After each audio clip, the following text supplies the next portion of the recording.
Hello, magandang umaga, magandang tanghali, magandang gabi po mga kapangarap. My name is Malvin Soto.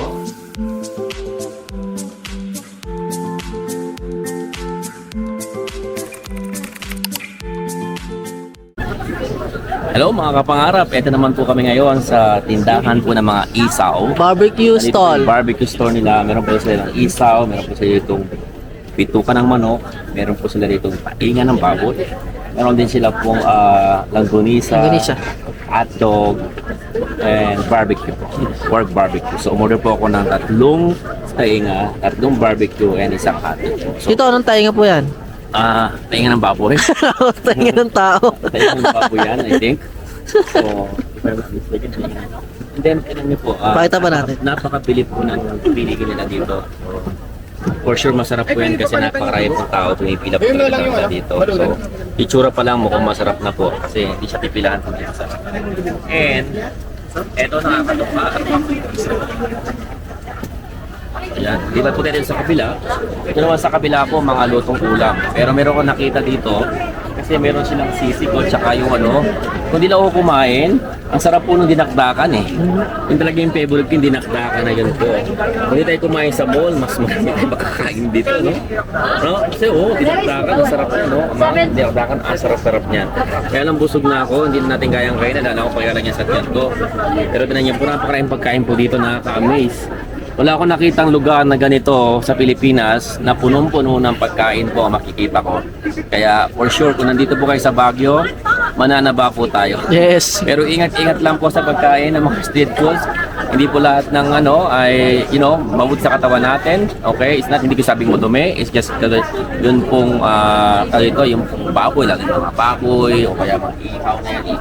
Ano ba yung mga epekto yung sa health natin? Kaya ano lang po siguro, dahan-dahanin lang po natin. Pero masarap po yan kahit titikman po namin yung barbecue dito. Samahan nyo kaming kumain ng barbecue at ng tainga ng baboy and hot.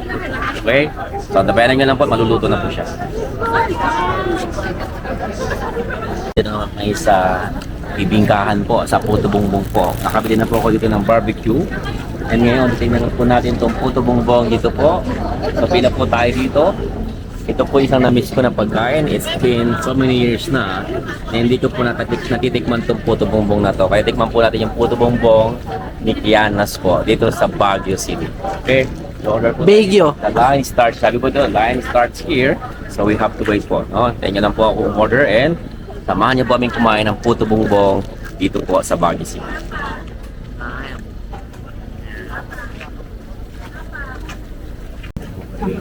60, 170, no? Ilan yun? Ito din siya, no? Kayo ba sumunod kay sir? Makainin na po, take out. Ano ba yun? Ayaw ko na may condense. Okay na yung yung peso. Yung special. Maayos na lang po yung pila natin. Straight line na lang po. So yan Yung po mga ang walang paggawa order po ng Puto Bongbong. Yan po yung nakita niyo po yung nalagay po niya dun sa, I don't know what's that. Kumukulo yung tubig po doon.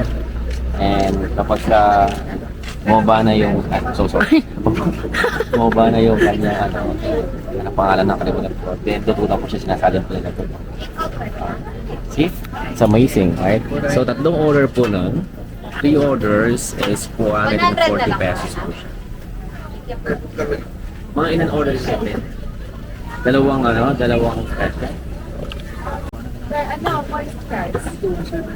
Baka nag-CR. Hindi ko alam eh. Ganyan lang yun. Kaya tayo. Take out din po. Ito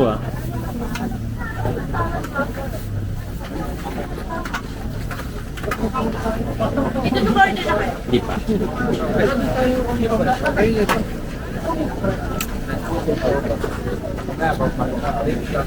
Galing. Galing nilang gumawa po, no? Unbelievable. Talagang expertise na po nila yan. Ano po toppings? Expertise pala ito. Expertise pala tawag doon. Oo, expertise. Akala ko dati, ang basa ko expertise. Expertise. Expertise pala. 80 na lang po. How you spell that po, tito? H Expertise. E-X-T-E-R-I-S. Expertise. Ano po idol? S-E.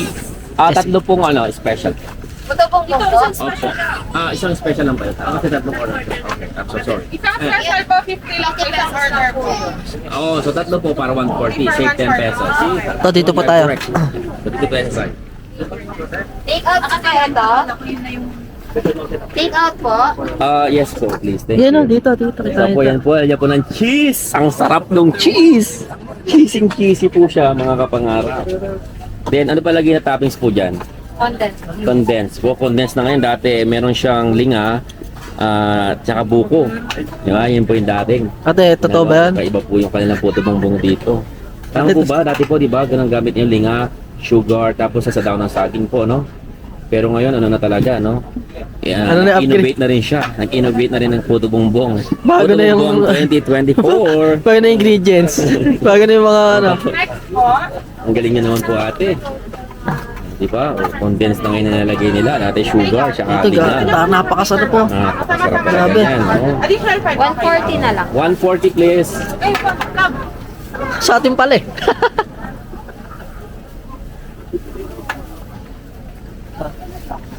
Ayan, magpuputrip po kami ngayong gabi. Utri. Ipunin lang po namin yung aming bibilin. Papakita Kakasakay niyo. lang namin sa SM, then magpuputrip po kami, then go straight to the bed. Sarap. Sarap ng buhay, di ba? Sarap po. So yan, bayaran na po natin. Right, so, mga kapangarap, lipat po tayo sa shawarma. Bili po tayo ng shawarma. So para makulit po natin mga pagkain natin. 175. Thank you po. Thank you po. Eto naman po kami ngayon dito sa shawarmahan po. So nakabili na ako dito ng barbecue. Meron na tayong puto bongbong. Next, so subukan po natin bumili ng shawarma. Tignan po muna natin kung paano po ang paggawa ng shawarma dito sa Baguio City. Ano po yan? Ano pong klaseng shawarma yan? Chicken and beef po, sir. Chicken and beef. Mix na po yung chicken and beef. That's masarap po yan for sure. And meron po silang coleslaw. Ano po itong ingredients na mga to?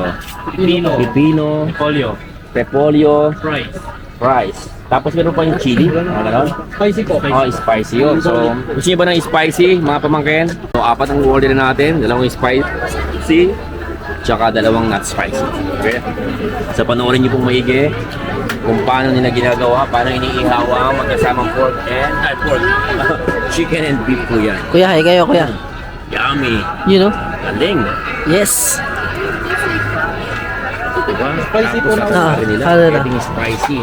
Ito na po yung spicy. Napakabilis po nilang gumawa. Bilis ah. Kakasabi ko lang, dito na sa harapan ko. Diba? That's what we call service. Yes. Diba? Fast food. Fast food. Nice move. Nice move. Tapos yung pagkakawag naman. Baka naman. You know, galing ni kuya.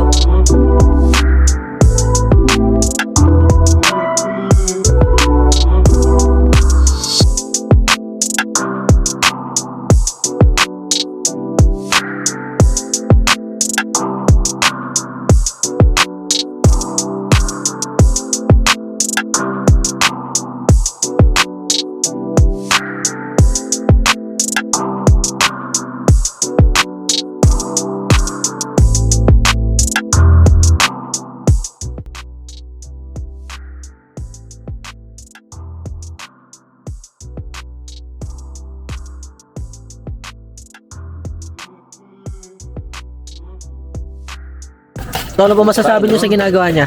Amazing, incredible. Amazing po, no? Galing. Ginagawa nila. Ang bilis po ng pagtakal. Tapos mabilis siya sa gumawa ng shawarma. Right? Ngayon, tingnan naman natin. Kakain sa may gilid ng, ano po yun, may puno doon. Kainin namin lahat ng mga binili namin. Tingnan natin kung, for sure masarap po lahat. Okay? Natin yung mga bili kong pagkain na gusto ko titikman. Okay? So, salamat po Salamat. Kaya salamat. And please follow us po sa Toting Canada para makita niyo itong inyong ginawa.